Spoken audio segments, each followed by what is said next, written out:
everyone, we just finished filming our official bus tour video for our renovation and build of this beautiful bus, Marlo. She's 34 years old and a little bit went into making her look like what she does now, and we're super excited to share that story with you. So yeah, jump on in. We're Jack and Tracy, an Aussie and Canadian who, after living the 9-to-5 life on the Gold Coast in Australia, decided to renovate a bus. Oh wow! Pack up our apartment, Moving day! and move in to experience life on the road full time.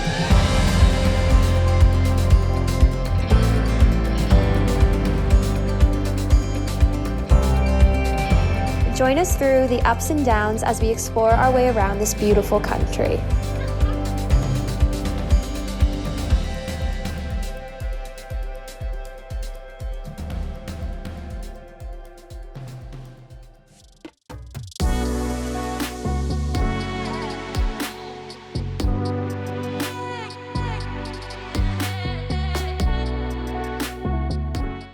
G'day, so the first reno project we tackled on this bus was this door. Now keep in mind, we had never renoed anything before, I didn't even own tools. I believe this project started at Dad's place. Yeah, it might be handy to keep all these bits. The drill bit, that was the other thing I needed. Just a bit of ply, sanded it back, cut it to the shape of what was already there, which was rotting away, lacquered it back, and now we have this one here and the other one on the passenger seat. Just felt like it made it, I don't know, look a little bit better.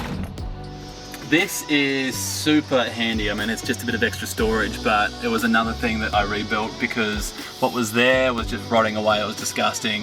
Again, just another bit of plyboard, cut it to fit. God, that took a few times. Oh. And yeah, really handy because you need that extra storage up top. Obviously, we've got a lot of crap. Another great add-on is this curtain rod, which is quite often a lifesaver because it just creates a whole lot of privacy on the inside if you're quickly going to get changed somewhere or something like that. And our beautiful friend Mon sewed us this whole curtain, which comes straight across. Very handy to make it feel like home when you want to sort of shut up shop. Up here we've got, this is where we pretty much keep all of our bath towels and things like that. In here's all of our like snorkel gear. You're gonna need a footy on the road. This is a cute little comfy van that my sister gave me as a decoration a couple years ago for Christmas, which actually made it into the bus decor, which is cool. And this rug actually we use as a one for decoration, but our engine is actually under here. And it's kind of freaky when you open that up and see that it's sitting right between you. So 4-cylinder diesel engine, and she goes like a beast. Alright, so entering the bus from the official side door, you just come up these steps here, and this is the first thing you see when you're entering the bus. It's just a photo that says Paradise Starts at Home. Jack hangs one of his hats up here. We have like a little decoration from Bali that we did on a family holiday with both my whole family and Jack's whole family combined. That was a good time. And this is a rug that we have that we just hang here to grab for picnics or when we're going out and just want to have something cool to sit on. Alright, so this little living space is probably where we spend the most time in the bus. Living / work area, dining area, whatever you'd like to call it. So it's double-sided with 2 bench seats on each side. These little covers and cushions we actually got custom made to measure and picked out some fabric to go over top, and we got that done at Park & Rubber, which was actually a little bit pricier than we were expecting, but... $300 cushions. Oh yeah. And I just keep my yoga mat here, and all underneath here is really handy because it's tons of storage, and that's also where our inverter is kept. The inverter, now this part's super important because this runs pretty much all of our stuff. It's the King's 1500 watt inverter. I tell you what, it's an absolute beast. When we are just solo camping, which we do most of the time, it runs Tracy's hairdryer, hair curler, it runs our NutriBullet, it charges our laptops, it becomes our main power point. Now, I installed this myself, which if you don't know auto electrics like I didn't, you probably shouldn't, because I was nervous. It is the coolest part of the bus. 1, 2, 3, 4 people, you can sit here, you can chill, hang out. It's my favourite bit. Look at this. We've got a whole dining room in the bus, and keep the trusty guitar here. I've got to keep her strapped in a little shoelace knot just so she stays still while we're driving, but that's where that goes. This is where we keep the generator. We wanted to make sure no matter what we're going to have power. So if we're free camping for like weeks on end and it's cloudy, we get no solar, we can start that guy up and that'll run our little oven, that'll run everything we need. We've also got more storage space under here as well. That's just where we keep some shoes and some games, some oil, some coolant, all that stuff. Up here, there wasn't any shelving when we bought the bus, so we actually just bought these from IKEA. They were already self-built, which is super easy and convenient if you have a van and want to get your hands on one of these. At the moment, we don't have anything super decorative in here. It's just practical stuff, couple plants, our speaker, cards, some of our keep cups, and things of that nature, but it does add just a little bit of extra storage space for the quick and easy stuff to grab, which is great. Over here on this side of the bus, when we very first bought this bus, all these cabinets were painted this kind of really yucky green. I got stage fright. So we took all these off, sanded them back, painted. That was probably as far as my labor went in this bus build. You did great though. Jack really deserves most of the credit for everything that was done in this bus, aside from the decorations and things like that. Yeah, all the important stuff. So my responsibility in the build was sanding, painting, and decorating and deciding where things go. So here we have this epic photo, which I think every van lifer, bus lifer in Australia has. It's the Life is an Adventure corkboard. So here we just kind of pin everywhere that we've been, and that's been really fun to do on the road. And of course, all these cabinets are just really lovely storage space. This one here is where Jack keeps his clothes. He's a bit of a minimalist. Yeah, I took on the real minimalist type lifestyle. I did not.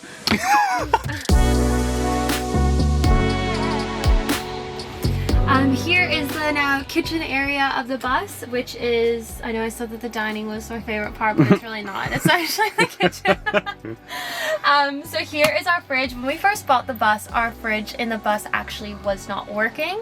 We've got ourselves a new fridge! So we had to get a brand new one of those, and Jack did an amazing job at refitting it out and cutting all around here. It took him, what, a day? Oh, babe, it took so many cuts. Yeah. Making shapes. We picked this up in Burleigh on the Gold Coast at the Dometic warehouse, which is really convenient that we had one located there. We have some Unreal magnetic spice jars that has helped us tremendously with some storage space, which is really good, and we picked those up at Spotlight. But this is what the inside of the fridge looks like, as you can see. So we have all of our veggies under here. Everything else is self-explanatory, and then we have a tiny freezer up in here, so it can pretty much store everything that we need, which is lovely. Another really great van life, bus life hack is to have some kind of hanging basket. So here at the moment we have some chips, bananas, avocado, onions, garlic, and this has come in handy again just from IKEA, and we just kind of bolted it on with what do you call these? No, I just screwed them in with little hooks. Over here we have some jars that we just screwed in the top of the lids from at Kmart, and this is just kind of the stuff that we actually use all the time. That's just easy to grab. Things that you definitely want in bulk on the road when you're doing long drives. And the most beautiful thing about this bus that literally transformed this space from when we very first bought the bus, its original countertop was this retro blue kind of color, and our super good friend Hamish and Bailey, her partner, is a fantastic carpenter on the Gold Coast, and he was an absolute legend and helped us install this countertop, which is the most beautiful addition to the bus. Oh wow! Look at that! I will leave his Instagram handle in this video in case anybody wants to hit him up for anything, because yeah, he did a fantastic work helping us out with this. And that's when really good friends come in handy when you're doing a bus build and you don't know what you're doing. Up here is where we keep some of our mugs, wine glasses. Would you like a tea?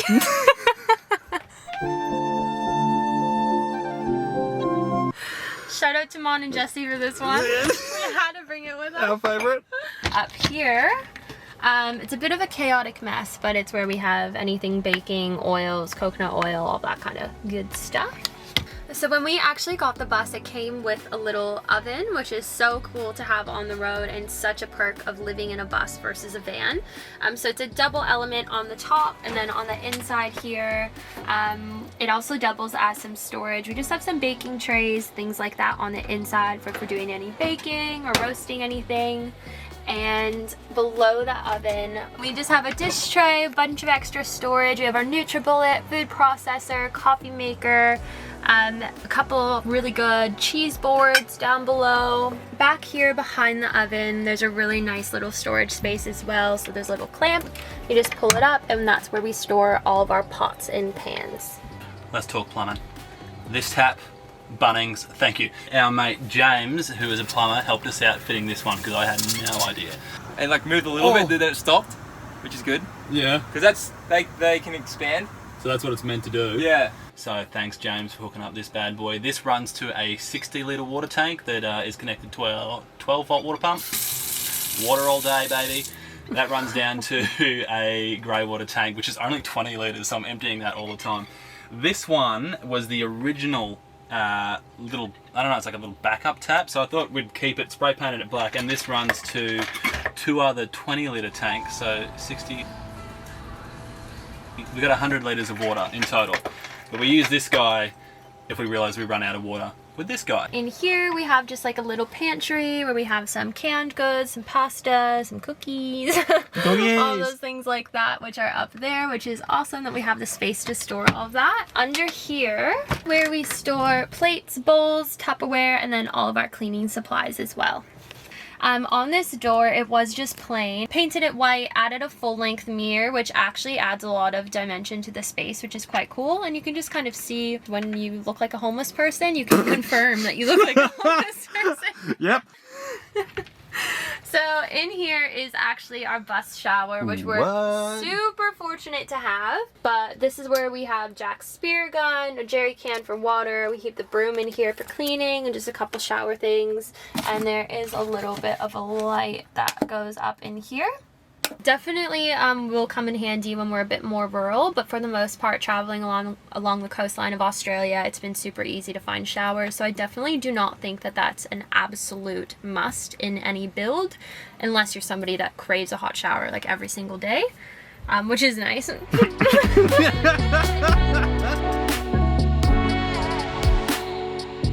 Over here on this wall, I also have some Aboriginal artwork. So my mom is First Nations, so having artwork like this just kind of reminds me of home and family, which I wanted to implement into the bus, following that theme with the dream catcher down there that my mom made, which is really cute. And then on the inside here, I just have some clothes. I have some little pull-out bins under there that I have like undergarments, bikinis, things like that. And then up here it's just a little bit of a hair section.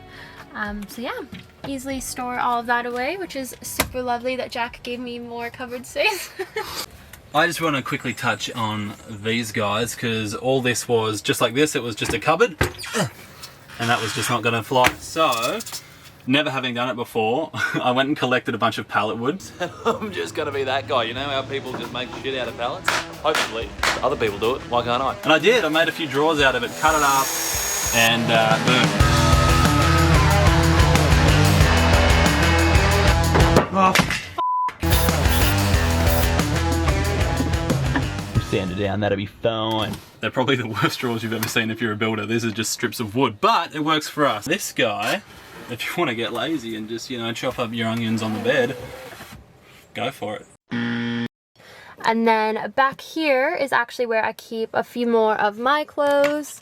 It looks like a bit of a mess, but I have a crop top addiction. That's my toiletries bag. And then over here is a shelf that Jack actually built for me. I'm just gonna be that guy.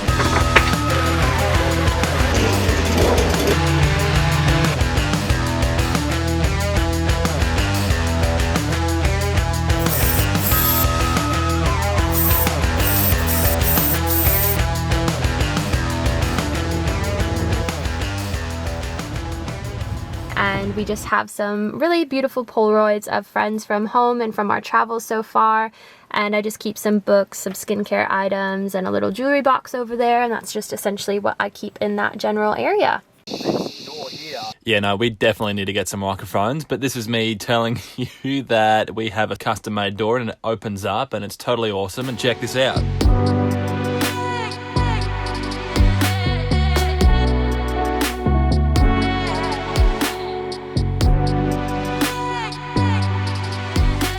This guy was a must, which I disagreed on at first, which was stupid. Trace was all for this, and I'm glad we got it. This little fan is a lifesaver. Hooked it up, ran the cord right down through here, had to drill through the bus, wire it along the chassis underneath, and hook it up back through to the fuse box. But it's got 3 speeds, and it is just a saver. Now this is a really exciting part, more bits of wood that I just slapped together to make what is probably the most used part of the bus, which is, of course, what are you going to do every night? You're going to look up Netflix, aren't you? Lay in bed, type it in, bang. I'm so proud of this little shelf. So as you can see, we have plenty of space in the bus to walk around. I can be on one end of the bus, Jack can be on the other. We have that kind of space to do our own thing while living in this home on wheels. And having this amount of space has been such a blessing, because there hasn't been anything that we had to give up while living on the road, just due to the fact that we have so much beautiful storage space. And it really does feel like it's our complete home in here. We get to cook the same, bring the same stuff on the road. As you can see, I didn't sacrifice too much clothing space either, so that's good. Alright, well, let's talk batteries and power for those that are interested. This is where we've got 2 batteries. They're both kept under here. One's just a starter motor battery, the other is the house battery, which pretty much everything runs off. It's a 135 amp hour battery, and that powers everything we need. So we have these at either end of the kitchen bench, one here and then one up at the bed, and that's our 12 volt circuit, so you can plug, you know, whatever you need into there, phone chargers and all that kind of stuff. And when we're plugged in to shore power from the outside, so 240 volt, that's just here on this side. Actually, no, it's not. It's on this side. Bus plugs in, and then like the fridge will run off it. Those power points, you can plug in whatever you want. The bus basically turns in, electricity wise, turns into a house, and you can plug in whatever you want on those sockets inside. And this guy just acts as an outlet if you want to plug something in outside. So very good to have. 350 watts of solar on the roof, comes down through this and into the batteries, and it pretty much keeps us going with everything we need. Tyres, we put all new tyres on the bus before we took off. It's a 6-wheeler, so 2 wheels on the front, and then the back have 2 wheels each. And just behind here is my little tool shed. I put a little trap door there, and I've just jammed a load of tools back there. So this is like a little garage space. They're so loud at the moment, flies. Jerry cans are a must if you're traveling on long distances. Not that we have yet, but when we do, we're going to be glad that we've got 2 extra jerry cans full of diesel. And back here, a little extra storage again. And this is where we keep jerry can for the generator. Got a hammock in here, our outside table, outside chairs, our leveling ramps, and some power leads, just some other outside stuff. Gets thrown back here. It's good. So this had no tint on it, but we actually went and got an ambulance tint done for this back window. The problem you've got with back windows is you're looking straight through to the front windscreen. Yeah. So you can see through. Gotcha. Shout out to Bruce at Master Tint on the Gold Coast. Did a wicked job hooking us up with those ones for sure. Yeah. Okay. Hello! These, you may have seen in our previous video if you've seen it, but these surf racks were a real 11th hour quick get it done before we took off on the trip. They're called lock racks, and they are so handy. Fuel tanks in there, and this is how we fill up those other 2 backup tanks I was telling you about, the 220 litre ones. That's just filled up through this little guy over here. So we're still filming the bus tour. Some little friends have come over to join us. This is our awning, and that comes like all the way out. That helps the rain, it helps the heat. What's up? Are we done yet? I'm pretty hungry. Yeah, I think we're done. I think that's everything worth noting. Oh, I put these hooks here. Oh, you did too. We use it every day. That's that. Alright, so that pretty much wraps up our tour of Marlo the Mazda, our 34-year-old bus. She old. Older than us. She's older than us. I hope you guys learned something or took something from this video, maybe inspires you in your own build, or maybe what not to do in your own build. Yeah, tell us what we could have done way better. Very unideal. The mechanic has come down. Day 2. Are you okay? Like nothing beats this. Nuts. I can't believe it. I reckon we may reach the border today, South Australia. Where it looks like we're going to be out of fuel. Don't know if I'm gonna film this. Yeah. Is that what you need? Yeah. So we might have forgotten something, so if we did, or you just have a general question about something you're curious about, leave a comment down below and we'll get back to you. Yeah, hit the like button, subscribe, and we'll see you in the next video. Bye guys! See ya! Here. Okay. Red leather, yellow leather, red leather, yellow leather. Okay, sorry, can you start again? Yeah, go. Welcome back. Sorry, not welcome back. Just welcome. Okay. And let us know what you think down below. Oh, that was so close. Okay. Does it look like No. I'm like pissing myself laughing. Hey everyone. Hey guys, it's me, Strawberry. Hi. I live in a bus. My life went really downhill.